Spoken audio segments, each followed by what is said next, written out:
I just got really good news from a friend, so that's happy news. Yes, if you want to take a potty break while I get everyone all situated and organized, and then they will start at 2:05.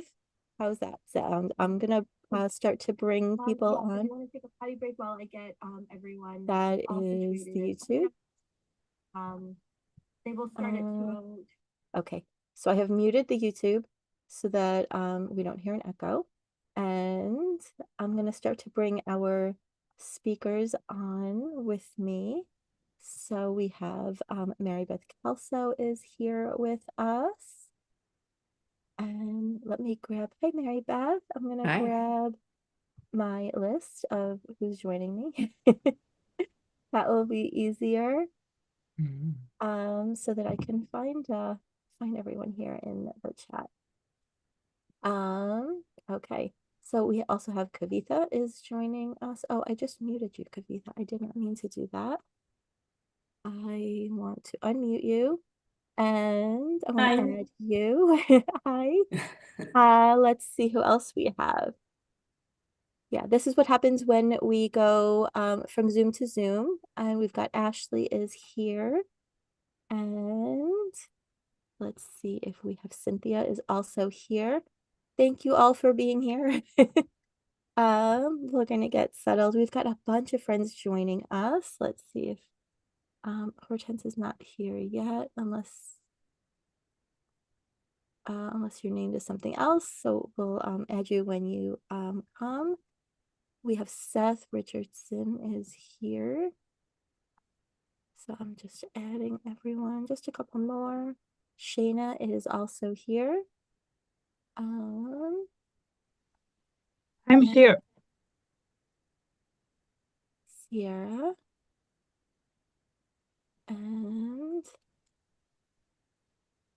oh, there she is. Knitting with chopsticks.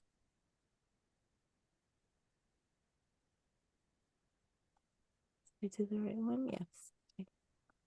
All right, I think that's everyone. If any of our designer friends are here, any of our speakers that didn't originally sign up for the panel, but you'd like to join us, please feel free. Let me know or send me a message and I'll make sure that uh that I add you. Okay, so as we get Good started, idea, Ashley. how about I didn't see Ashley's idea. What's your idea? Hi. Oh, to take a picture. I love that. Um, so yeah, since you took it, share it with us. You know what? I'll take a screenshot. So I'm on the screen, but that's okay. So everyone say hi. Hey. All right, perfect. So this is being recorded. So if you have to hop off, you're welcome to do that. I've upgraded my Zoom so that it is fancy, and we have a Q&A box. So if you have questions, because the chat goes very quick when we have 300 people. So if you have questions for us, you can add them in to the Q&A box. It should be on the bottom bar. Why don't we start with everyone introducing themselves and sharing a little bit about who they are. Um, you want to raise hands or I'll just call you out? It'll feel like grade school a little bit, right? So on my screen to my right is Mary Beth. Would you like to share a little bit about you, what your presentation was, and anything else you want to share, your brand? Sure, sure. My presentation is on double knitting in the round. Um, when did I learn I remember when I learned double knitting. I went on this color work knitting retreat with my mom, although we didn't know it was color work because all the materials were from the year before and we thought it was going to be about making sweaters that fit you. So we showed up and they said, "We're doing color work this week." So, so we did all these different color works, and the last one was double knitting. And I loved it. I don't know, it just captured me. I still haven't cracked stranded knitting. It's fine, but the thing I love about double knitting is you've got the same number of stitches on both sides. And so you never have to worry about floats and skipping past 5 stitches and is this one too tight? Because it's always 1 for 1. So I love double knitting. I was happy to teach it. And then the designing part for me started when I worked at a yarn shop and was making something for myself out of one of the yarns. And the sales rep came in and I said, do you ever like take pattern submissions from people? And he said, sure, send me a sketch. And so that was Stacy Charles and String Yarns, and those were my first 3 designs were for them. And I've continued doing that for a few years now. And so I don't want to take up everybody's time. I'm excited to talk about designing. Most of my designing is for yarn companies. I don't know. I'm just happy in that little niche. But I have a few self-published patterns, on Ravelry, working on it. Wow, I love it. And so to your right, we're doing like around the boxes, like, Brady Bunch or something. I have Kavitha is next. Hey everyone. My name is Kavita, and my presentation is about a fit of fingerless mitts.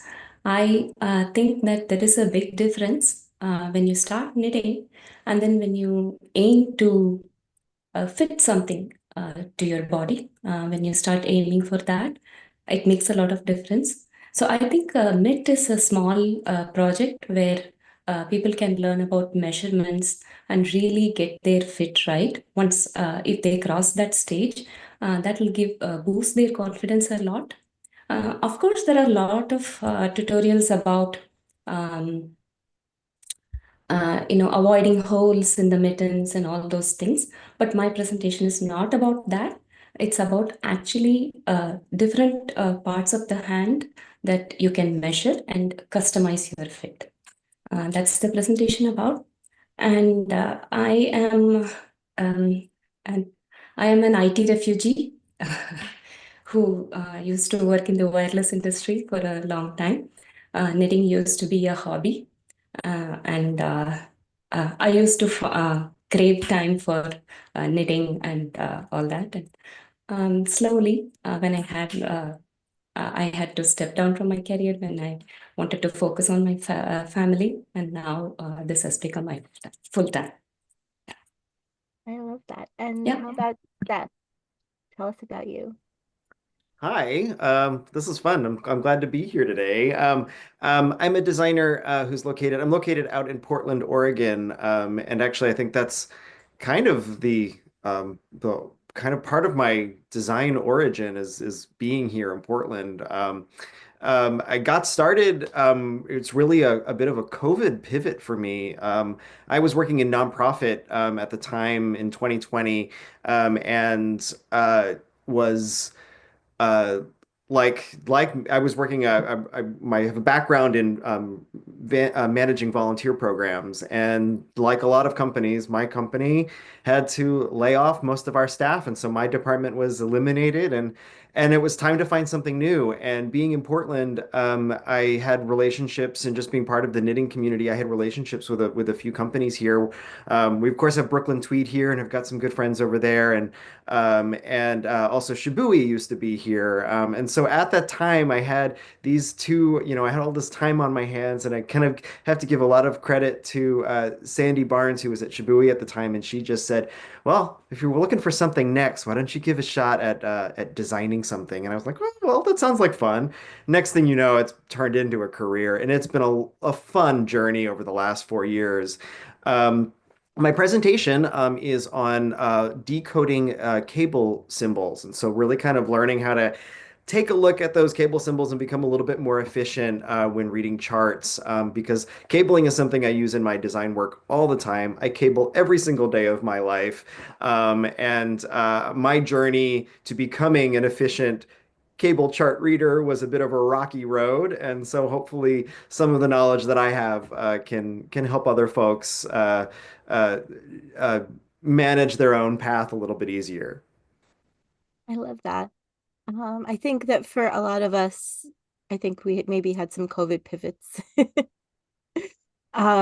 Yeah. Or, like Kavitha said, wanting to focus more on family, wanting something more flexible, that kind of fits into the little bits and corners around life.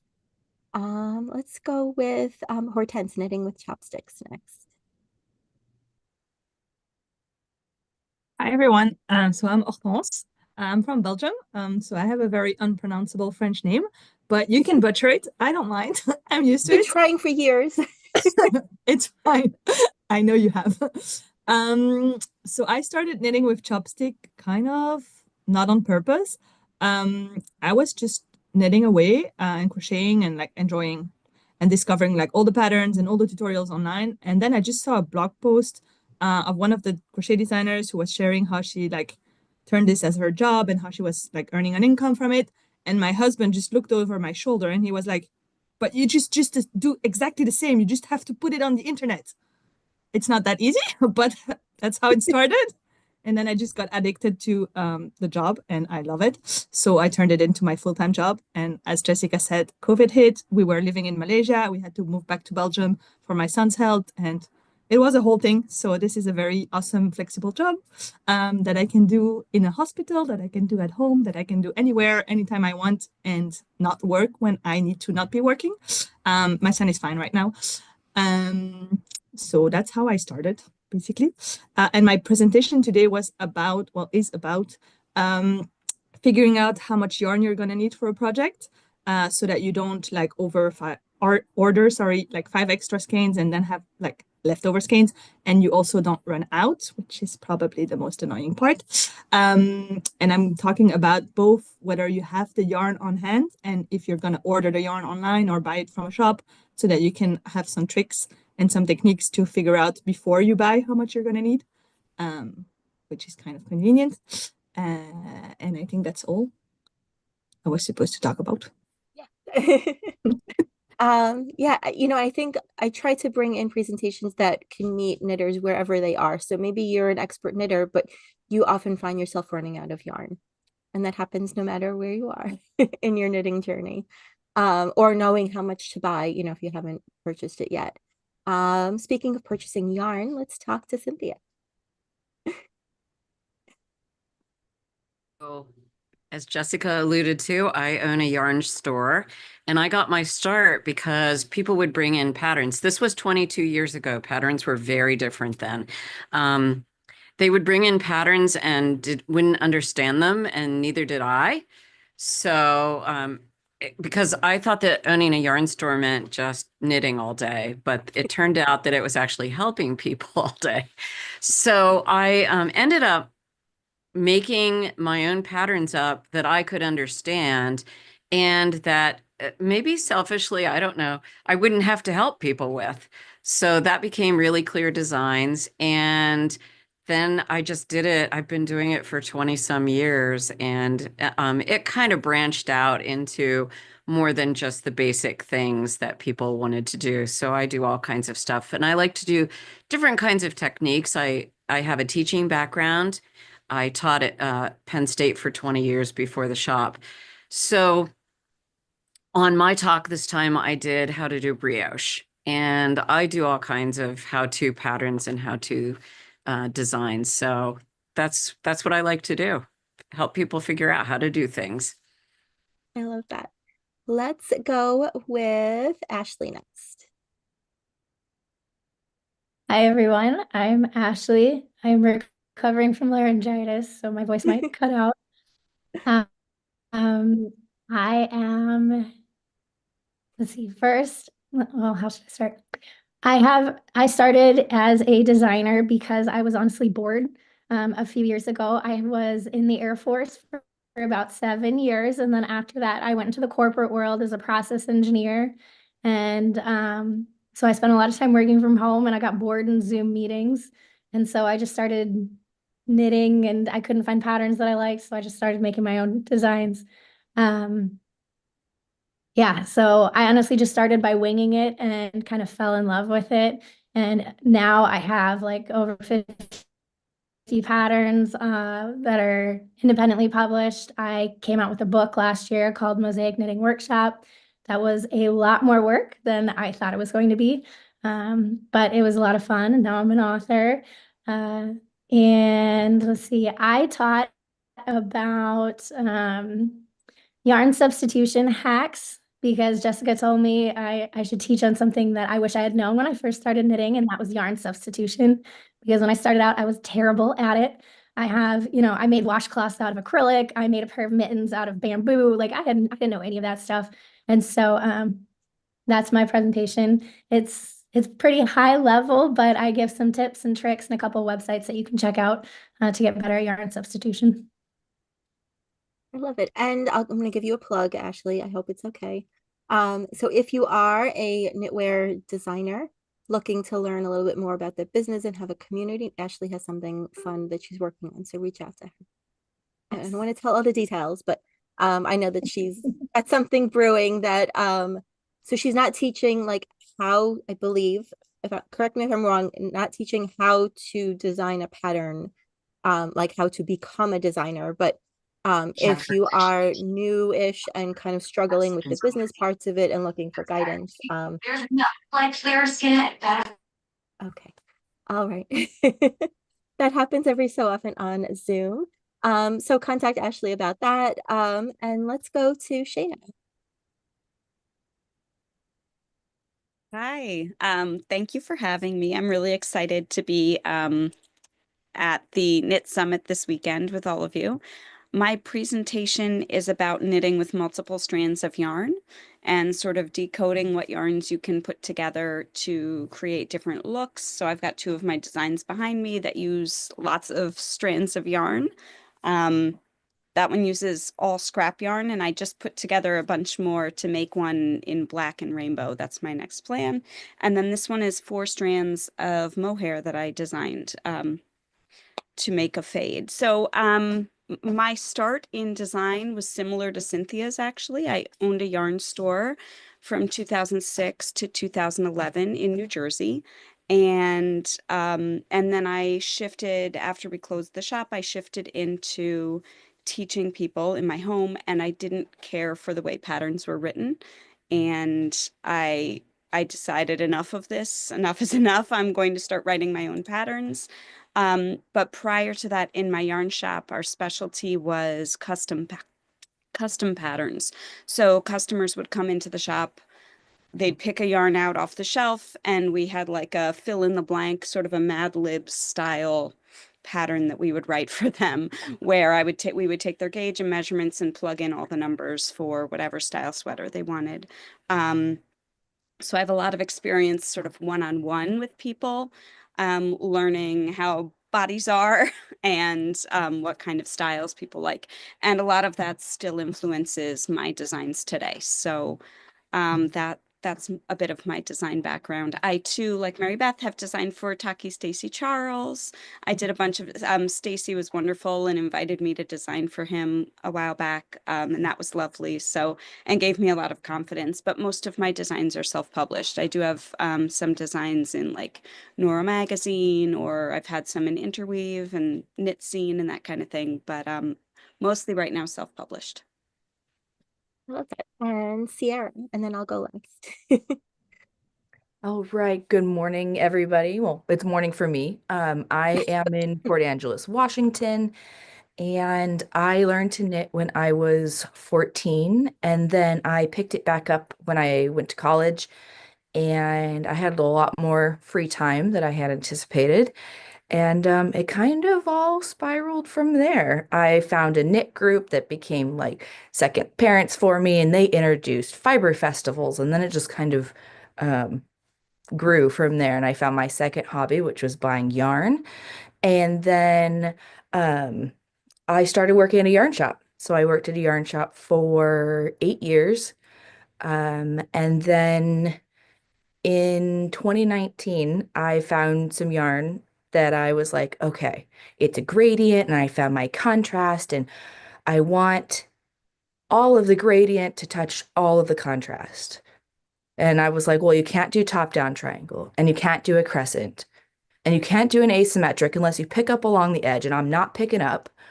So I was like, well, I'm just gonna try. So I designed my first pattern called Color Riot, and it just kind of went from there, which has been super fun. And I stopped working at the yarn shop right at the end of 2019.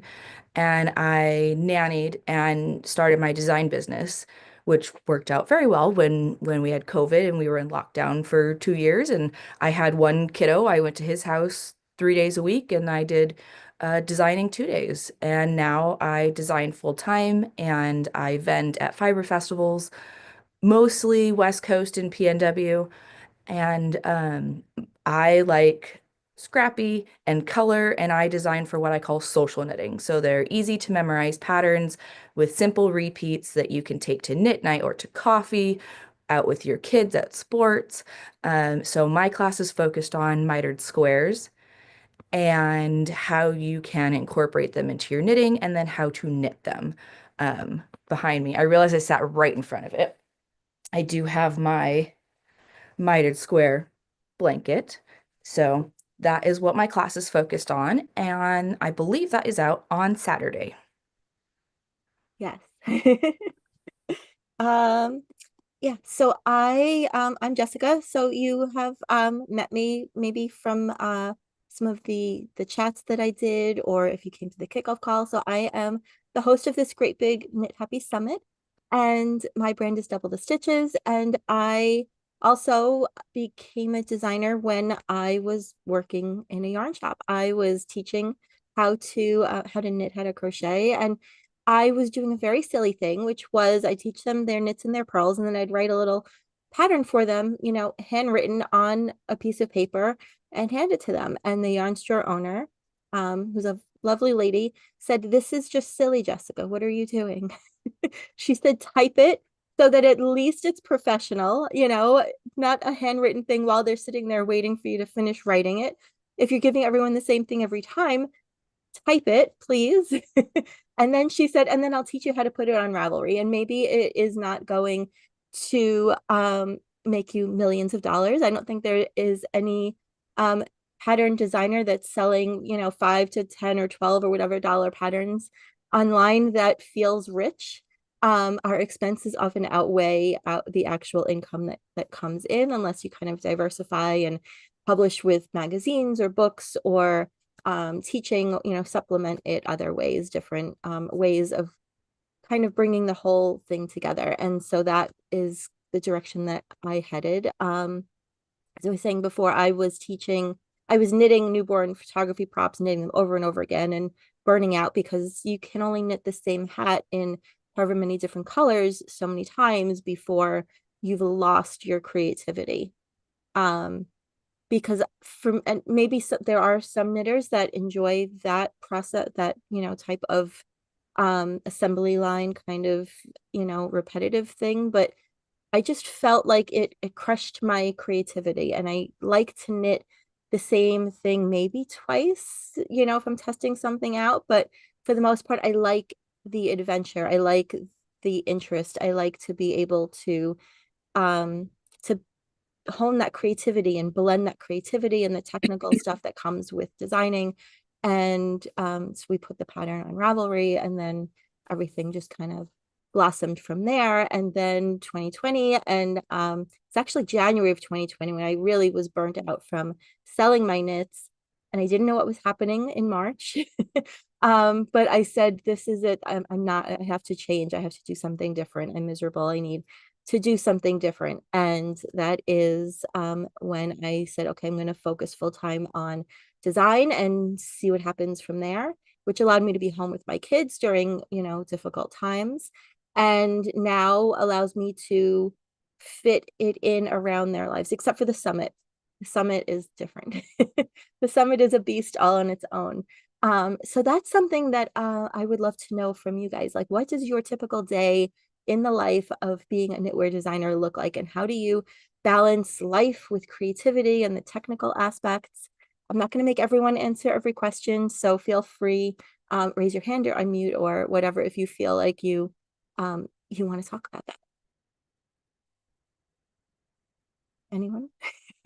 I say, Well, go ahead, sorry, go Martin. ahead. I can't find the. That's okay. Physical hands work too. We all fit on I the can't screen. find it because I'm too bad at Zoom. I don't know where it is. So Sierra, I think I saw you put your hand up there. All right. So like my typical day is, so I will preface this with, I do not have kids and I do not have a spouse. So I do not have to navigate all of the like family Minefields. things that comes with children. I do work with kids. I do nanny twice a week, part-time. I pick up a kiddo from daycare. He's 2.5, and I've known him since he was 2 months old, and we go do fun things, but I don't have to navigate that at home. It's a lot more email work than you would anticipate working with fiber. But I get to get up, I work from home. I make sure my social media posts for the day are ready, and there's a lot of knitting Facebook groups, so I post my socials in there. And then I am in the process of getting my patterns available for wholesale, like paper copies, so that shops can have them as kits or different dyers. So I'm in the process of translating all of my patterns from their PDF version to their paper copy. And translating being, I like to move when you buy a pattern, it's usually like your first page, name, photo. Your next one has all of your yarn information and yardage and needles. And when I sell hard copies, want to move that to the back of the pattern so that you can flip it over and it's immediately right there and you don't have to search for it. I used to work in a yarn shop, and did not enjoy having to like opening up our sticky packaging, pulling it out so that I can look at yardage information. So for my paper copies, I just have it right there on the back. And it makes it so much easier to search for things. So I have a design coming out tomorrow. So today's like pre-launch on making sure that it's up on Lovecrafts, making sure all the promotion codes are ready, make sure I have all the photos lined up. So I do get to sit and knit as I am doing some of these things. But I do spend a lot of time on the computer. So Hortense had her hand up physically first, and then we'll go to Seth. Oh, you're muted. Oh, Oh, sorry. there we go. Forgot. So I was saying I do have kiddos. Basil is 4.5, and then Mont is now 2. So definitely it makes a big difference. But I try to set myself like a regular work schedule. I work during normal business hours. So that's for me, that's after I drop the kids from school until I go and pick them up, basically. And if Basil has like doctor appointments, because as I mentioned, he has some health things, then that comes first. So I definitely don't work like full-time hours, but that's how it's gonna have to be. And I like to do all my computer work during the work hours, and I don't really consider any knit or crochet time as work. Which would mean I work way more than normal working hours if I count it. But it's still so much fun and enjoyable to me that it doesn't feel like work at all. So I just do that in the evenings and in the weekends, on vacations and so on. And as Sarah said, it's a lot of computer work because you don't only have, like, once you've finished your sample, that's like the quick part. Although knitting takes so much time, that's the quick part. And then you have to write up the pattern and like edit it and get it tech edited and get testers if you're doing testers and getting pictures and editing the pictures and putting it in the layout. And then you only have your pattern, but then you need to market it and have it like, we're basically like full businesses, like one person business. So you have all the customer service and all the marketing and all the everything and all the tech. I don't work with any magazines. I'm 100% self-published, mostly like Blogger plus patterns. So I do a lot of website focus. So I need to get traffic to my website and social media and all of that. But I kind of love it. And it's very, very, very addictive. So it still doesn't feel like work. So I love that. And what about you, Seth? One of the things that I love about being in this like creative business and working on my own, and I work from home. This is my office. I spend most of my time in this room. Is what I love is just this flexibility that it gives me to like kind of shift around my day. But one of the things that I think has been a little bit of a challenge with the flexibility is having the discipline to make sure that like the things get done that need to get done. Because when you're like, there's a load of laundry that needs to be done, maybe I'll just go do that now. And that sort of takes precedence over like doing the layout of the pattern, which is what I should be doing right now. It's like sometimes it's very easy to get distracted by that. But I think I've learned over the last couple of years that mornings are my best time to do sort of like the computer work. So that's like getting up, and I'm usually at my computer by 7:30. I have my cup of coffee and it's like I'm just sitting here in my PJs and I'm, doing all my email and stuff like that. Morning's also a better time for me to write. I'm just got a better mind. So drafting all of my marketing stuff and even writing all the romance copy that's going to go around a pattern and all of the creative stuff. So even just sort of figuring out what my swatch is going to be. All of that is best for me in the morning. Then I usually take a break, go to the gym or something like that. And then afternoons is when the knitting happens. It's like my brain's fried by then. So if I'm just like working on a sample, like it's really easy for me to just sit down, go to a coffee shop or something if I need a change of scenery and like just work on knitting the sample that is going to become my next pattern. So yeah, the flexibility is the thing that I absolutely love, but definitely like, you know, there's nobody else in this business but me. So it's up to me to be the one to have the discipline. Yeah, if you don't do it, no one else is going to do the thing. Yeah, Um, exactly. Yeah.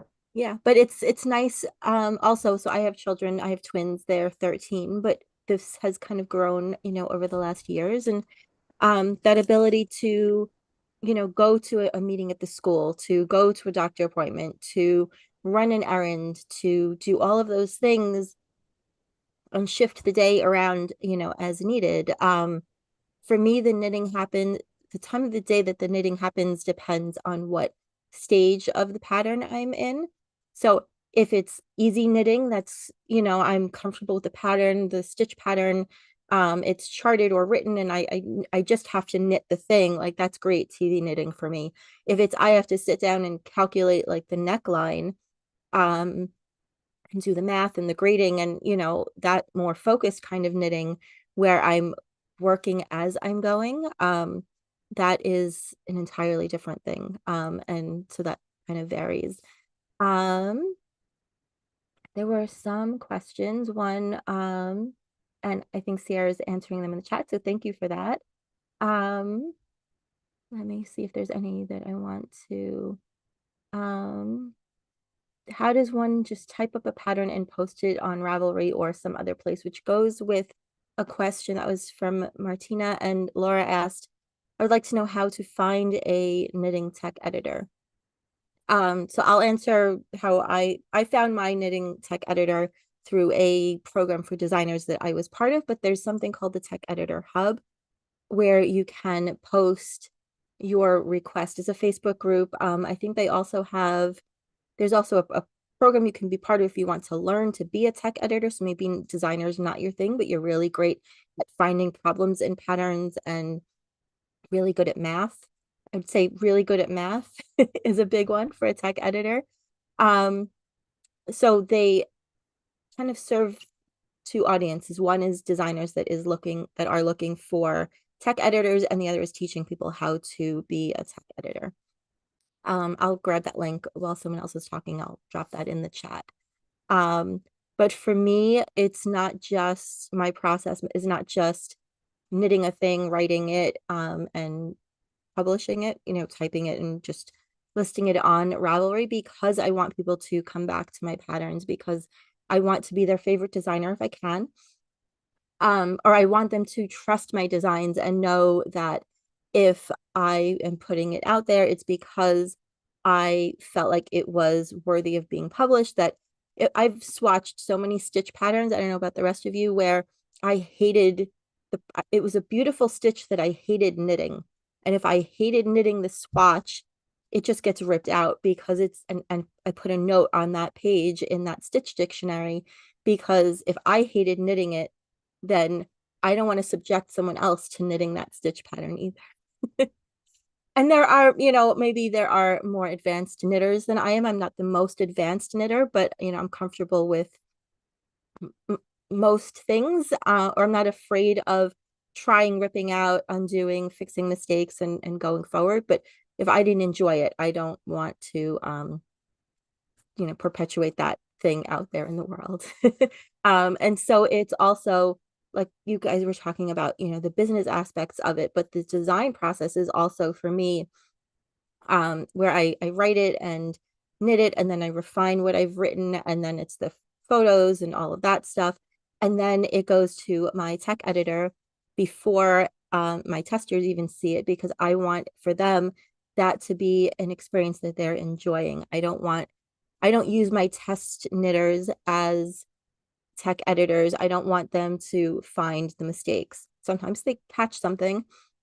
Generally, I want to know what their experience knitting the pattern is, that where the math is already correct and the stitch counts are already correct, and the maths, the gauge works, and all of those things, the explanations and the abbreviations and all of those are standardized to make it easier.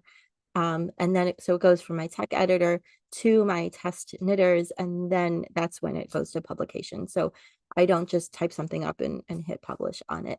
I see Sierra, you have your hand raised. Well, you were talking about stitch dictionaries and swatching, so I have one literally sitting right next to me. And I do a lot of what I call Barbie shawls, and it's the start of what I think a swatch pattern will look like, and I want to see it in the shape that I envisioned. Like I'll see its stitch pattern and I'm like, top down triangle. Totally, it's what it's gonna be. I mostly design accessories, so I'll go to start and I've got like that, and I'm like, nope, not right. Or I want to change this, or this needs to be twisted. And so that is fun and occasionally frustrating when you think something's really going to work and then it doesn't. Um, and so, yes, you do get to like have the process of kind of starting it and starting the swatch. I don't do a lot of like basic square swatches like if you're swatching for a sweater. I like to do mine in the shape of it, just because I think a stitch pattern is going to look good or work well does not mean that it will. So yes, I have a box of swatches that I keep so that I can reference back to and try from this and move things around. So Jessica is spot on with the like, it takes practice, and sometimes it's excellent and sometimes it is not. Yeah, absolutely. So there's a question in the chat from in the Q&A from Susanna.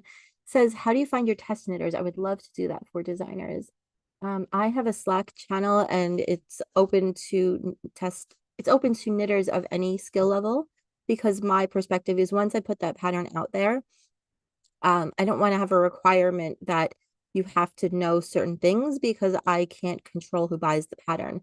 So I want it to be as enjoyable an experience as it possibly can be for anyone. So I love having test knitters that are kind of in that beginner. I don't want someone who has never knit or purled before, because that's, a different type of thing, but it is someone who's knows their knits and purls and are comfortable with that. I'd like to help them along the way, and make sure that the pattern includes enough information for that. And I have some hands raised. Mary Beth. I use Yarn Pond. I mean, as I say, a lot of my designs are for yarn companies, so I don't need to have them tested. They take care of that. But for my self-published ones, I started with Yarn Pond, and I've kept with that. One of the things I like about it is when you list a design, there's a whole form. So you don't have to think about what is it that I want testers to know. Because if you're starting out with designing, what do testers do? How do they decide if they want to test to you? What are you looking for as a designer? And so they have, I think, 15 questions. You can delete some, add your own, but it was helpful for me at the start to sort of think about it and go, oh yeah. Like, so one of the questions is asking someone's level of experience. If I'm putting out a double knitting pattern, say, I would love people who have experience with double knitting, and I would love people who've never done it before, because I want them to watch my videos that I put with my patterns to see, are the videos also clear? And then some people don't want to see videos, so I want to make sure for people who aren't watching the video, does the pattern read enough on its own, or do you absolutely need that video? Are there things that I can put in written instructions? So the level of designer, or excuse me, tester ability, I want that range. And they have their own sort of chat area, so you can have, you don't have to have a separate Ravelry or Discord or Slack or any of the other platforms. They can just go to YarnPond, which is a website, and communicate there, and you can have your pattern on, say, Google Docs if you would rather do it that way. That way you can be constantly updating it if there are changes that everyone should see in time. Or you can do it like sending them a PDF, but then you're having to update it every time. So there's different ways you can handle it. And it's only $5 to host on YarnPond. And they have an Instagram, so they can post, this is a new design looking for testers. They also have a newsletter saying, here's what's new on YarnPond you might be interested in. So they do the outreach. Again, I'm not huge on the social media. Let the yarn companies and YarnPond and everybody do the work for me. We'll put it on YarnPond. And so far I haven't had trouble, but I have not put a sweater test on YarnPond yet. That is sometimes more challenging to get enough people to do sweaters in all the sizes you want. But other than that, I've never had a problem. I'll get like 2 or 3 people per size. And go through that, process, and you get feedback afterwards, and there's lots to check it out. YarnPond. I love that. I've used it as well sometimes. And Seth, you have your hand raised? Yeah, so the way I do my testing is I have a form on my website, and there's just like an application that people fill out. So I've got this like pool of people who sign up through my website, and I'll go through it and I'll see if there are some people that just are not appropriate for it, but there's a whole range of abilities and skill levels that are in there, and it's great. And I usually just, when I've got a test knit call, I usually just send an email out to that whole group and say, here's a quick picture of it. Here are the details. Here are the skills you'll need to learn. Here are the deadlines. Here's all of the things that you'll need to know about this project, whether you need to use this yarn, whether there's yarn support or a discount that I can forward along, all of the stuff. And if it sounds like a good fit for you, then you just reply and we'll work it from there. And I usually manage my test knit rounds really just through email instead of, I found that my group seems to really enjoy that more than sort of a community over Slack or something like that. So I kind of just keep it pretty simple, just communication between me and the testers. And that works out pretty well for me. But Mary Beth, you bring up a good point. Like, I just do accessories. So, by the time I'm getting to the point where something is ready to be tested and I've had it tech edited, basically when I'm getting to that point, I'm saying, I feel really confident about this pattern. I would publish it tomorrow, but I want to make sure it works and that you are all getting a good experience from it. So hopefully you won't give me a ton of feedback. Of course, you get the feedback back, which is great, which is part of the process. So when I'm only doing an accessory, there might be one size, maybe 2 sizes, maybe it's a scarf and a wrap, maybe it's a hat in 2 sizes. So I don't need a huge group of people to work on it. But so that method works out pretty well for me right now. But I have a feeling that, like, as I'm evolving into garment design, that's going to be a bit of a different ball game. And Shayna, you have your hand raised too. Right, yeah, so I've used YarnPond. I've posted tests on Ravelry groups and things like that. Sometimes if the rules of those groups feel too restrictive for me, or if I'm in a bit of a rush, I do have a separate group on my mailing list for test knitting. So if you go to my mailing list and you sign up, I have a button for I'd like to be a test knitter. And then I send out, whenever I have a new pattern ready for testing, I send that out to the group. I send out if you're interested, sign up on Google Forms. I get all the information from the test knitters that I need. And then we move forward from there, and we either discuss the pattern. If it's a sweater or a longer project, we'll discuss it in my Ravelry group. And if it's a quick project like a hat I just had tested, I go back and forth with testers via email. So that's my process for finding test knitters. And then occasionally, depending on the item, like if it's a sweater, I might reach out further than my my designated test list. Yeah. And then there was something in the chat that was interesting, and I can't remember now, but or I can't. Oh, what does it cost to hire test knitters? Yeah, so typically test knitters are not paid. If you're a sample knitter, you will be paid. That's someone knitting a sweater or a project that is not going to be keeping it. But if you're a test knitter, you're knitting just to check out the pattern and get kind of the first knit of it, rather than waiting until the design is released to the general public. And then tech editors are paid, and that range varies, and I'm sure you'll see them when you sign into those, the Tech Editor Hub, etc. But yeah, that tech editors are paid, and then test knitters typically are not. Sometimes we get like discounts on yarn for test knitters. So we might have a discount code that we can give you. Occasionally, if I have yarn in my stash, I offer it up in my test knitting group. But yeah, sorry, no compensation for that on my end. Maybe some other designers I do think have. that some of that comes from that the pattern has been written feeling comfortable with that because it's already gone through paid tech editing with a professional. So it's really like a preview knit. So it is, we want their experience, but also I find a lot of my testers sometimes are people who are design curious, I'll call it. They kind of want to know, like, see a pattern through the process, or they just enjoy that, kind of that little bit more raw pattern and being able to share their thoughts and their input and stuff like that. And let's see what else. Does making it a job take some of the pleasure out of your own personal knitting? Oh, Sierra, you raised your hand. Well, I can wait. There was a question in the chat that I can wait to answer. So so answer that question and then we'll answer the other, and then you can think about the last question I'm going to ask so you can start your wheels turning. Was what advice would you give to knitters who dream of becoming designers and creating their own patterns? Okay, how we'll wrap things up. So keep that in the back of your head. in the chat, somebody asked, it's essentially the same thing. How do you start the design process? And for me, mine usually starts from the yarn. I see a yarn usually in person at fire festivals or at a yarn shop, and I'm like, gotta come home with me.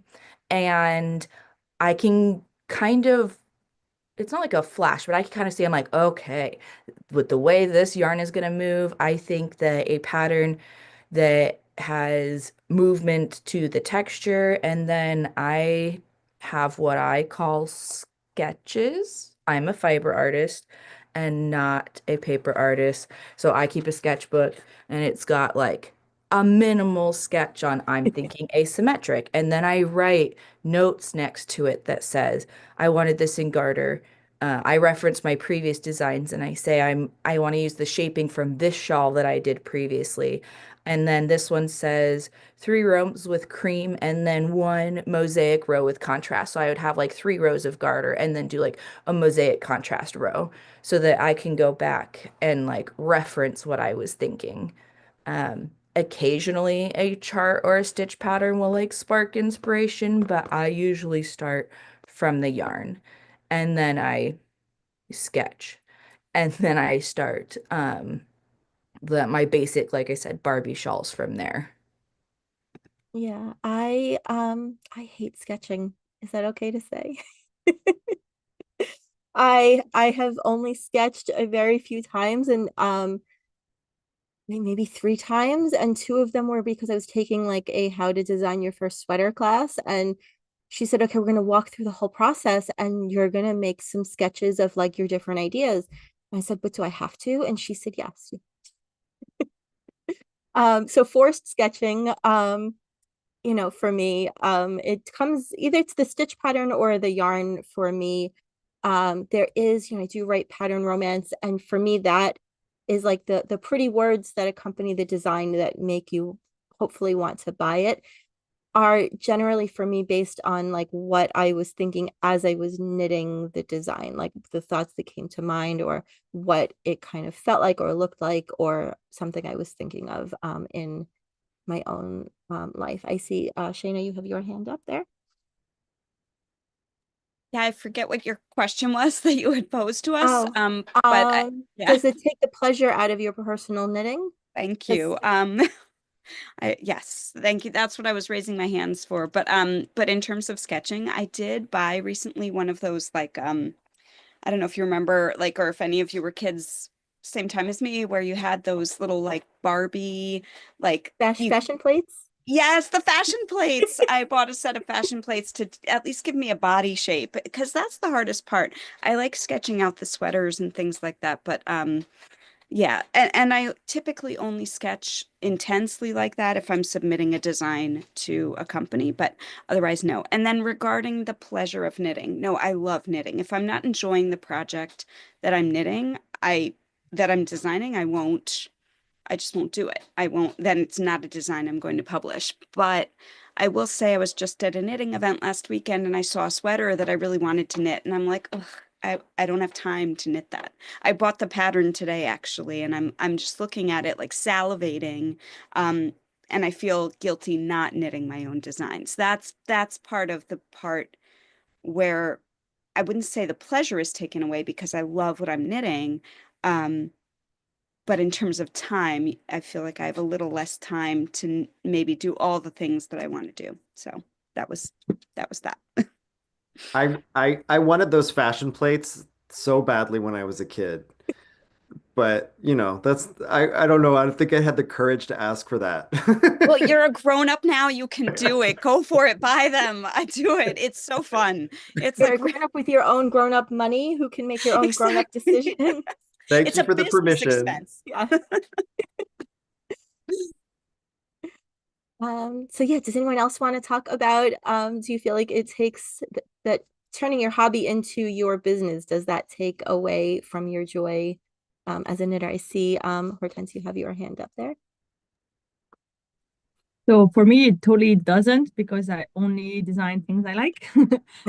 So like most of us have said, if you don't like the stitch and you don't like to work it up, it's not becoming a design. Like, Yeah. this is not homework. We No. didn't like start our own businesses and start designing to make things we don't like. Of course, there's always parts of the job that you don't like, but for me, the day knitting or crochet becomes the part I don't enjoy, I'm done. This Yeah. is not the purpose. I only make very simple things. I do make a lot of garments, but like simple, like made out of squares and rectangles, like very minimal shaping.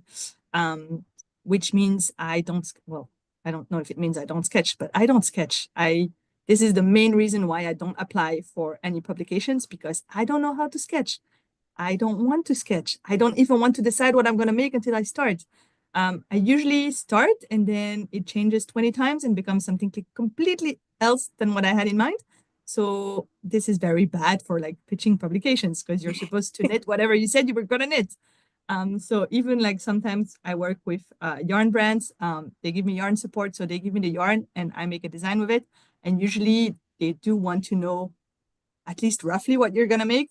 And sometimes I'm like, I'm going to make a sweater for my kid. And then, well, I made a blanket. Sorry.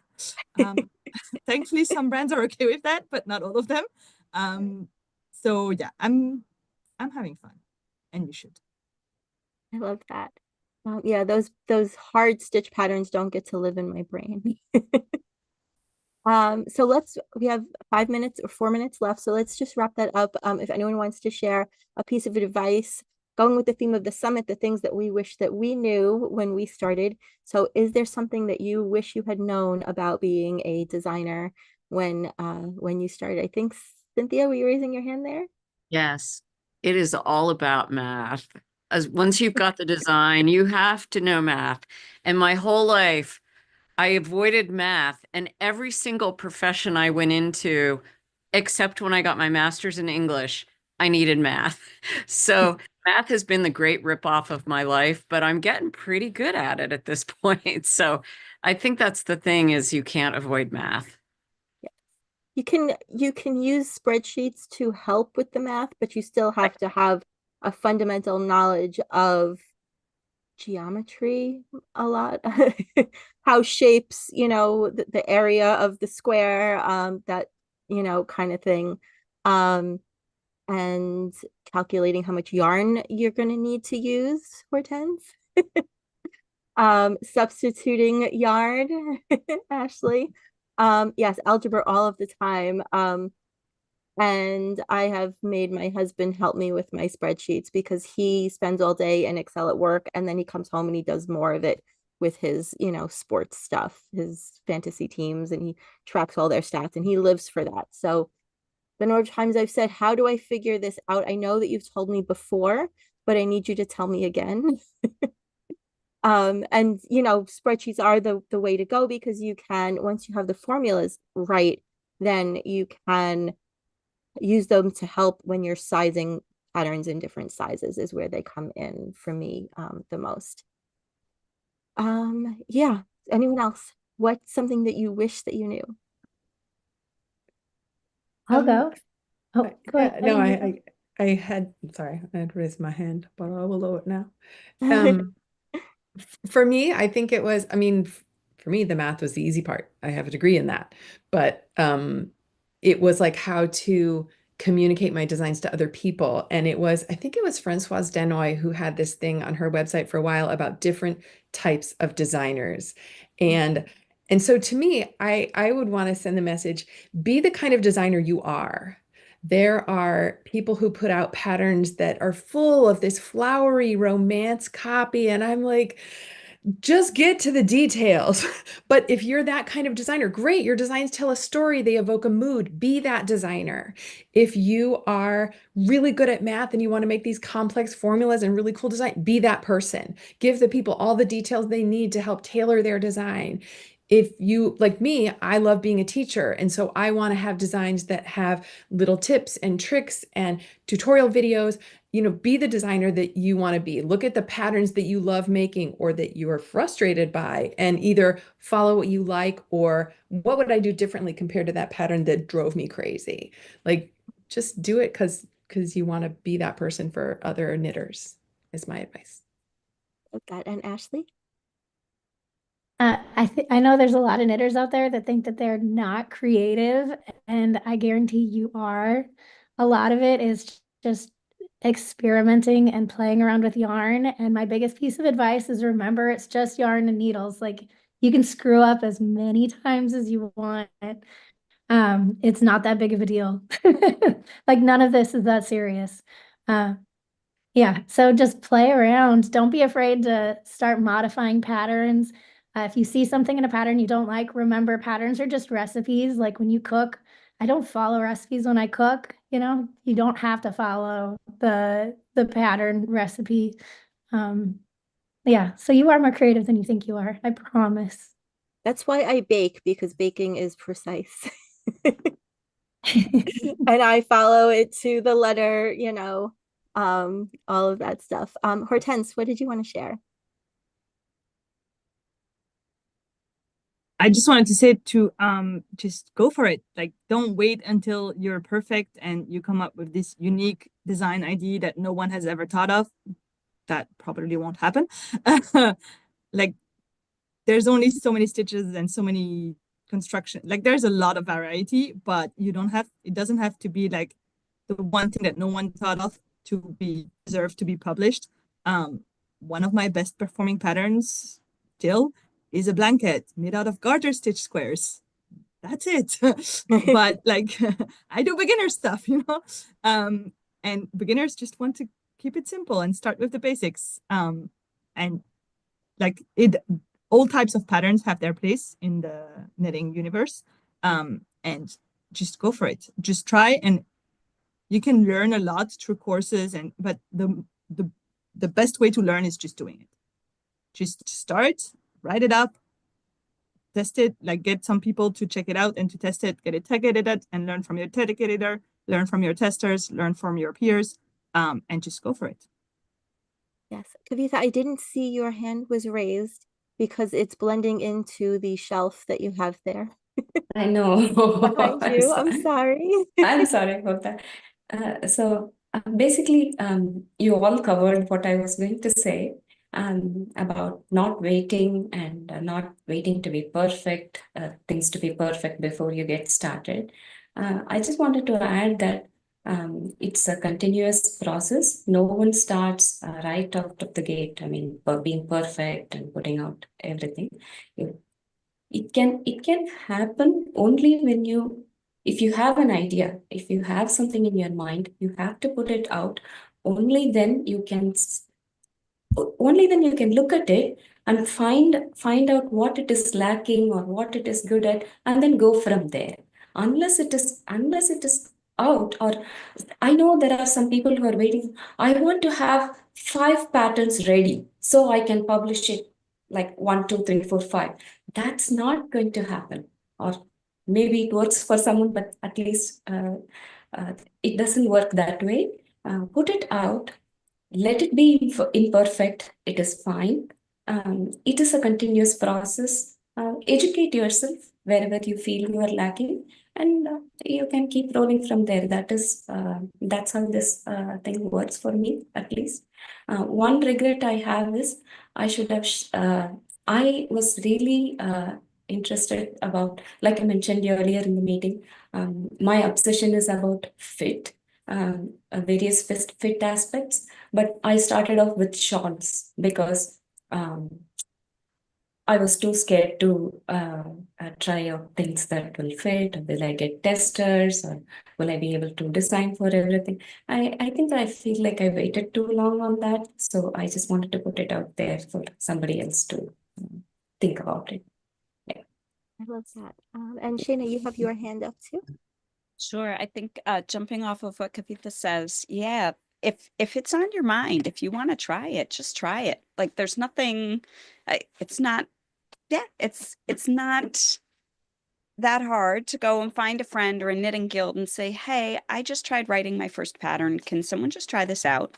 Can you see if I'm on the right track here? Have a friend who knits, look over your pattern and see if it makes sense to them, or maybe they'll be kind and give you some advice and say, oh, you're missing what size needle I need to use, or all those little details. The first patterns I wrote were in my yarn store, and we would just print out patterns for people.